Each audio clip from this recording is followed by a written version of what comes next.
What's up, Bills Mafia? I got the players and coaches whose stock went up and those that went down following the Bills' loss to the Philadelphia Eagles 37-34 in overtime. And y'all know who gets my main stock down.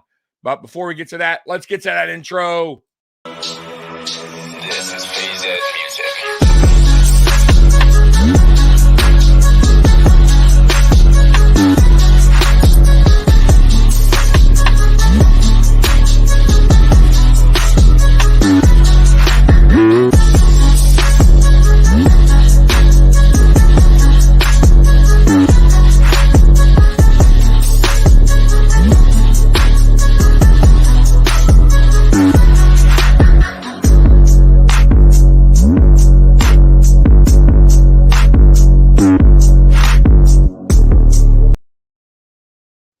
Welcome to the Mafia Sports Report. I am Tommy. Please like, subscribe, hit that notification bell because I always forget to tell you. Well, Bills Mafia, I got the players and coaches whose stock went up and those that went down following the 37-34 loss to the Philadelphia Eagles this past Sunday. And y'all know who the number one stock down is, but let's get right into this. Why not? Once again, shout out to Bills Wire for creating this article. All right. Let's see who they got, and we'll see. You know, I agree and disagree with their article sometimes. So, but for the most part, I think they're right. Stock up, quarterback, Josh Allen. Allen was Buffalo's best player on Sunday, and it was particularly close. It wasn't particularly close. While he did have 22 incompletions out of 51 passing attempts, Allen did throw for over 300 yards and 2 touchdowns, while also running the football 9 times for 81 yards and 2 more scores. Absolutely. And, you know, listen, it's crazy to me because after the game, when we went live on the post game, there was, believe it or not, a lot of people are like, Allen sucks. Allen can't win the big game. You know, Allen cost you the game. It's like, what game were you watching, man? Like, did you watch that game? Allen had a very good game considering, 1, the weather, 2, on the road in a hostile crowd, right, environment, against 3 against a very good defense. He made 1 mistake. It's like, I feel like sometimes people want perfect quarterback play week in, week out from Josh Allen. It's just not realistic, guys. Look around the league. Every quarterback makes a mistake. And I don't feel that 1 mistake in the game was the mistake that cost the Buffalo Bills. Sure, it was a bad throw. Yes, you know, they scored off that throw. I get it. They got back in the game. I totally understand. But I got to be honest with you. The defense was already letting them back in the game. It wasn't all this because of that 1 interception. Josh Allen also led the team right back down the field for a touchdown. So it's like, listen, Bills Mafia, a little bit too tough on Josh Allen at times, and obviously the national media and obviously the outside fans, different fan bases that really don't watch Buffalo Bills football, or maybe just saw the end result or the stats. They want to say that Josh Allen sucks. He can never be, be a top 5 quarterback, whatever they say. It's absolutely ridiculous. Go watch that game. He was everything to the offense. I mean, he was our leading rusher. I mean, come on. What more do you want from the guy? He's not going to play perfect football week in, week out, especially against good defenses. So stop with the whole Josh Allen sucks. He can't lead this team. He's the reason why we lost. We all know why we lost that game. And no, it's not the referees. Though they were terrible, though I didn't agree with 70% of the calls. A lot of the non-calls were crazy to me, but that's not the reason why we lost this game. The reason why we lost this game is because we had a meltdown, a defensive meltdown in the second half, and a coaching meltdown, which occurs way too often. But I'll get to that later. So let's get to the next one. So stock up 100% Josh Allen. Stock down tight end Dalton Kincaid. While Kincaid wasn't bad by any means, he was not as impactful in this one as he has been in the past few weeks. It should be noted that he caught 5 of 6 targets for 38 yards, and that is not a terrible performance. just not a substantial performance. And I agree with that, but I also think they went away from him in the second half. I feel like he wasn't targeted enough. So I don't know if I agree with stock down on Dalton Kincaid. You also need to get your targets, right? I have to look at the film though to see if he had good separation, if he was open, and Allen just decided to go a different, to a different player. But I don't think I would put him on a stock down here. I wouldn't put him on stock up, but I would just leave that one alone. I would just say he, right there in the middle, right? So I disagree with the stock down when it comes to Dalton Kincaid. I told you I'm not going to always agree with them. All right, next up, stock up safety Jordan Poyer. While the Eagles had quite the offensive turnaround in the second half and overtime, safety Jordan Poyer did his part in trying to limit what Philadelphia did on the offensive end. Poyer had his share of tackles, and he was disruptive as could be in the secondary. Yeah, he had a good game. Most definitely. I thought Micah Hyde struggled, especially on that touchdown. I have no idea what Micah Hyde was doing there. And I don't know if he's on this list, but I would definitely put Micah Hyde as a stock down on this game. I thought he didn't play good in this game. But stock up, yeah, I'll go with that. I thought Jordan Poyer played pretty good. All right, next up. Stock down. Yeah, edge, Von Miller. Miller came back from his injury on October 8th. And while he has been far from the full-time player that Bills fans have been used to, what has been since he came back has been disappointing to hear, to say the least. Miller has just not been a factor since he's returned from his injury, and it's possible that he may need to sit out for some time if the knee is the problem. I have no idea, guys, what is like. I don't. Obviously, none of us do. We don't know if it's still bothering him, the knee. We don't know if it's just, NFL rust from him not playing for, since, before he came back October, but he didn't play since Thanksgiving of last year. We don't know if it's just, the brace, the knee brace. I have no idea. But what I do know is that he's a liability out there. He's not producing. So why have him out there if he's not producing? I'd rather have AJ Epinesa, Gregory Rousseau, like guys that can come in, even Shaq Lawson. There's no reason to have him out there if he's not contributing to the defensive side of things. Like he's just not. He's not putting up any kind of stats at all. So glad we got the bye week. Maybe he'll come back better after the bye week, but as of right now, guys, I hate to say it, but I wouldn't expect much from Von Miller, maybe this season. I don't know. Like, I honestly, like, this is a tough one because when Trey came back last year, Trey was a shell of himself for pretty much the season, right? Now, mind you, he came back later in the season, just like Von, actually later than Von did. And he just couldn't. He just wasn't Trey. And Trey needed that extra time, which was the off season. And you saw Trey White when he came back this season was a totally different player. He was almost the old Trey I would say he lost a step, but I still thought Trey White was much better to start the season than he was last season when he returned. So maybe Von Miller just needs that extra time, and maybe we won't have that Von Miller back until next year. I hate that. It sucks. We paid the guy, but it is what it is, man. Injuries are a part of this game, guys. What can you do, man? So let's just hope maybe he does come back after the bye and start to show improvement, get to the quarterback, start making some plays on defense. But as of right now, he's not doing anything. All right, next up, stock up, wide receiver Gabe Davis. Ooh, I'm on the fence with this. I got to be honest with you. This was Davis' second 100-yard receiving game this season, and while the effort did not result in the win, he more than did his part, like he has been known to do over the course of his career. Davis made big play after big play and was crucial in the Bills staying competitive in this contest against the Eagles.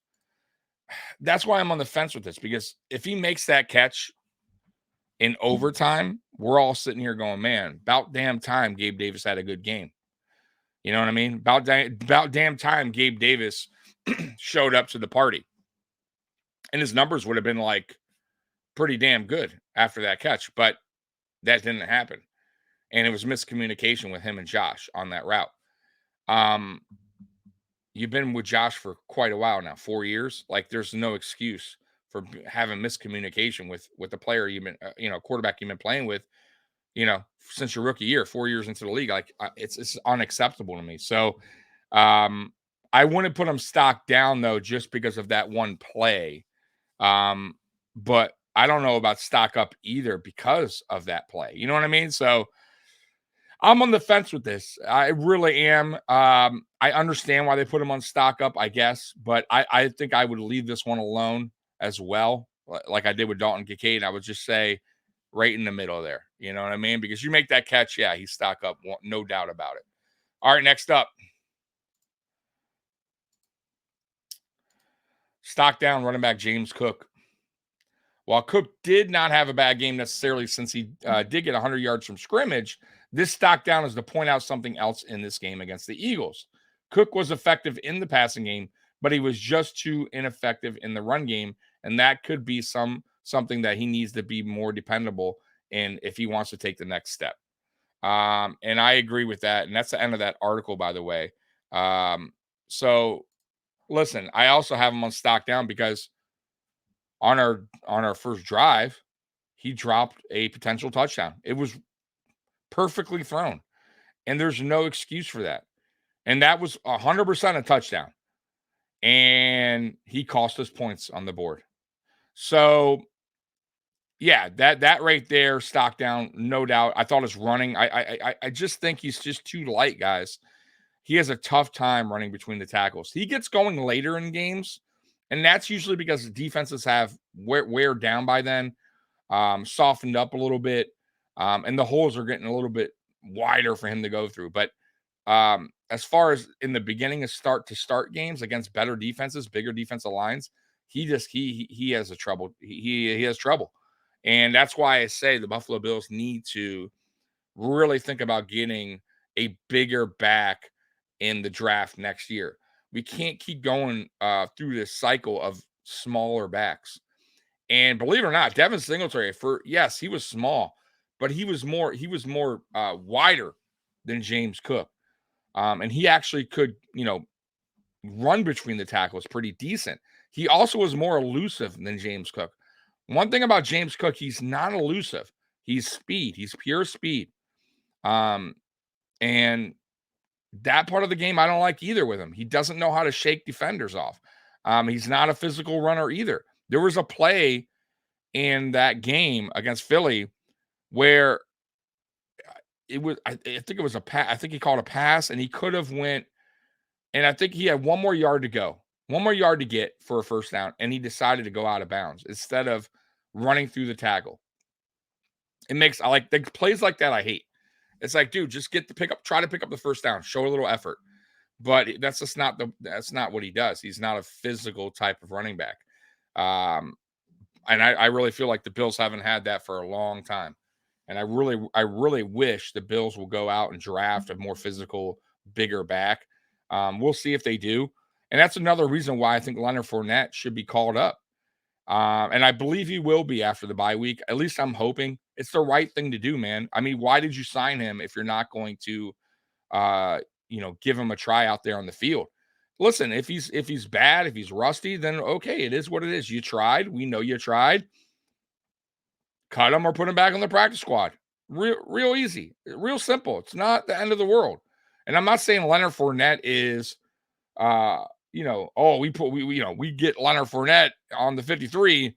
He's a game changer, and now we're going to Super Bowl. I never said that, but I think it's worth a shot at putting him on the field to see if he could generate, more yards on the run. He's a better pass blocker than James Cook, by the way. Terrible pass blocker, awful at pass protection, awful. So I don't know. I think it's worth a try. I mean, at this stage, we got 5 games left. What what's the worst that could happen, right?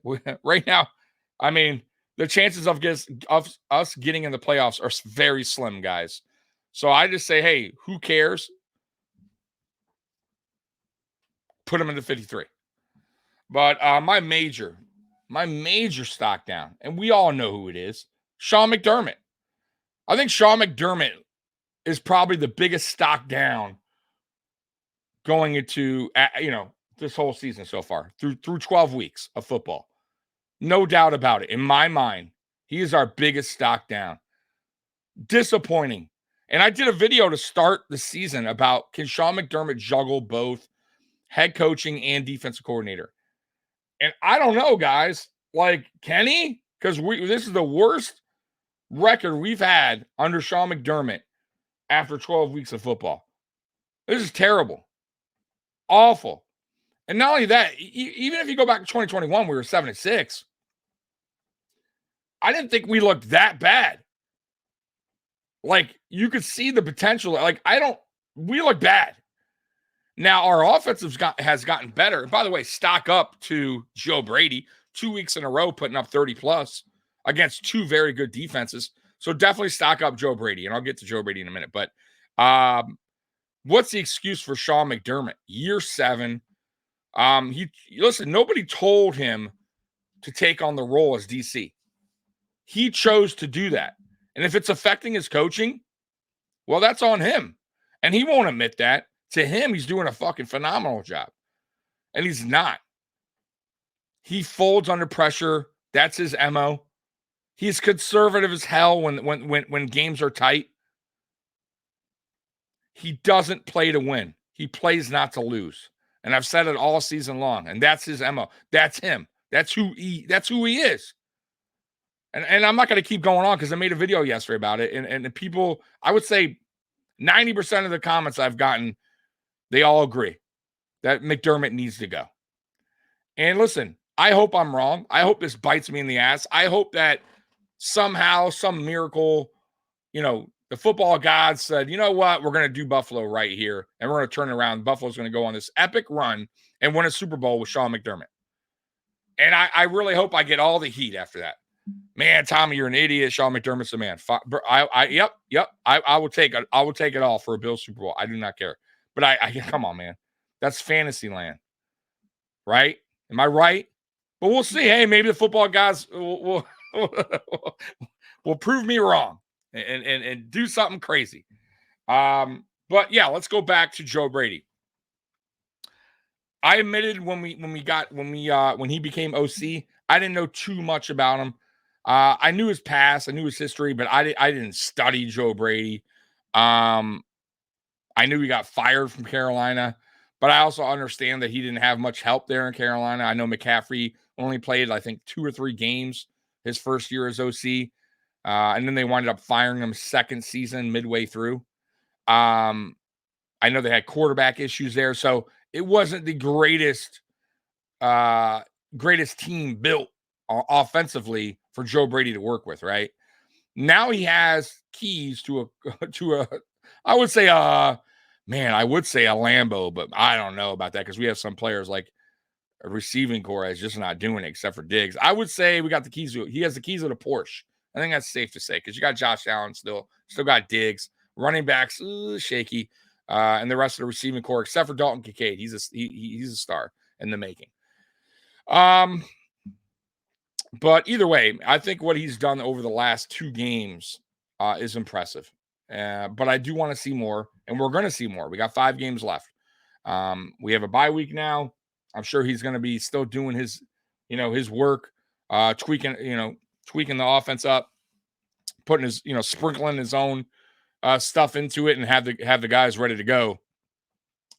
Week 14. Week 14 against the Chiefs in Kansas City, which is, by the way, it's a must win, and every game for me, at least, I believe is a must win. The Bills have to run the table. Absolutely. 5 games. I think they need to win all 5. That gets them to 11 wins, and I think 11 will do it. But that's not an easy task. At Kansas City, back home against Dallas, at LA, back home against the Patriots, and then at Miami. It's not easy, but listen, football's not easy in general, right? So if the team has any kind of fight left, they're they need to show it, they need to prove it, they need to go out there and get dubs. But yeah, man, that's pretty much my stock up, stock down. I already went on my rant yesterday about Sean McDermott. I can't keep going over the same thing when it comes to Sean McDermott. I just hope, however the season ends, that the Pagulas actually take a look at this coaching staff and be fair and make the right decision. That's all I'm asking. Now obviously if we go and win the Super Bowl, which by the way is like fantasy land at this point. Like it's a dream. It'd be then I get it. Then there's no reason to look at the coaching staff, but I just don't see it that I don't see that outcome. So I hope the Pagulas do their part and really evaluate the coaching at the end of the season, because we're going into year 8, right? If they keep McDermott on, and I asked the question to a lot of comments about my video yesterday about some of the people that were leaving comments that were still on the McDermott train, right? Like they still believe in McDermott and that we shouldn't fire him. And I asked a simple question. I still have not received a reply back. And I must have asked it to at least four or five people. If you're not ready to get rid of McDermott now, if you still think he is the answer, how many more seasons then should the Pagulas wait then to let McDermott go? 8, 9, 10, like where's enough? When is enough enough? You get what I'm saying? Like, and nobody can answer that question. And if you can't answer the question, then I don't know what to tell you then, because then you have to be realistic at some point and understand that Josh Allen's in his prime. And if you're going year 8, year 9, year 10, I mean, you're just wasting this kid's future in Buffalo. And I've seen it way too many times with players in Buffalo that wasted their career here because we've had bad coaching. And I'll tell you the one. I'll tell you the one who I think wasted his career here, wasted it away, who I felt like could have been a Hall of Fame player. And that's Eric Moulds, who was here 10 seasons, over 9,000 yards with the Buffalo Bills. I think he went through 3 or 4 head coaches. I think it was 4 head coaches. I believe he had 6 starting quarterbacks, 6 different starting quarterbacks. It was either 5 or 6 starting quarterbacks. And I think he had like 5 different OCs and 2 different general managers. Guys, that's unbelievable. In today's age, most players would request a trade, would want out. And I can't believe he stuck around. I cannot believe he stuck around. But that's my point. He wasted a career here when he probably could have went to a better team, potentially won a Super Bowl, got better numbers throughout his career. And who knows where Eric Moulds would be right now? Who knows what we would be saying about Eric Moulds? He finished his career, by the way, 5 yards short of 10,000 yards. And it's remarkable that nobody talks about this guy and the crap that he had to deal with here in Buffalo. It's just unbelievable to me. But do you want Josh Allen going down in history like that? As a guy that stayed in Buffalo and because of poor coaching, he didn't win a Super Bowl because they didn't make a change. I feel bad. Like I said, man, I'll feel bad if that happens. I really will, because that ultimately will be why. And also too, I got to say, Brandon Beane has to do his job as well. He's just as responsible for getting the help this team needs in the offseason.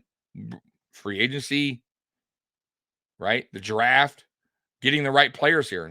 Some of the guys we've drafted or picked up have not worked out. Let's be real. I mean, this year alone, I hate to say it, I thought Trent Sherfield would be the guy. I'm not saying the man, but I thought he would be at least a 500-yard receiver. He's looked awful. He does not fit in this offensive scheme. Deontay Hardy, I really thought that he would be a good addition. Electric speed. I thought we would use him in jet sweeps. I thought he'd pop passes, a deep threat. He's done terrible. He's done nothing. Bad signing, clearly. He's just not working out. And it could be the scheme. I don't know, but it doesn't matter because he's not working out. Poona Ford, I was excited for him. He hasn't done shit. He's been inactive. And that's probably more on McDermott than anything. Because I think Poona Ford is better than Tim Settle at this point. I'm sorry. And once again, McDermott picking the guys he wants and not picking the players that should be on the field. So Poona Ford, a waste of a signing. We're not even use him. It's just crazy to me. Like I said, it's wild to me what's going on in Buffalo. And I like I said, man, my main issue is coaching right now. And boy, he better figure out something, man. Better figure out something. Anyways, guys, that was stock up, stock down. Sorry, I went on another rant. I shouldn't have. But it's frustrating. Tonight at 7:30, Nuclear Heatwave Wrestling Podcast. If you like wrestling, tune in. It's a great show. Dr. Love and Sauce Bronson, they bring it every Tuesday. Thursday will be Mafia Means Family Podcast. That's at 7:30 as well. And then Friday, we're taking the night off. Friday Night Lights. But I may have somebody fill in for me and Mikey, but I'll keep you posted on that. So that show may still go live at 8:30 on Friday. All right, guys. Bills Mafia, I love you. And as always, go Bills. I'm out of here. Peace.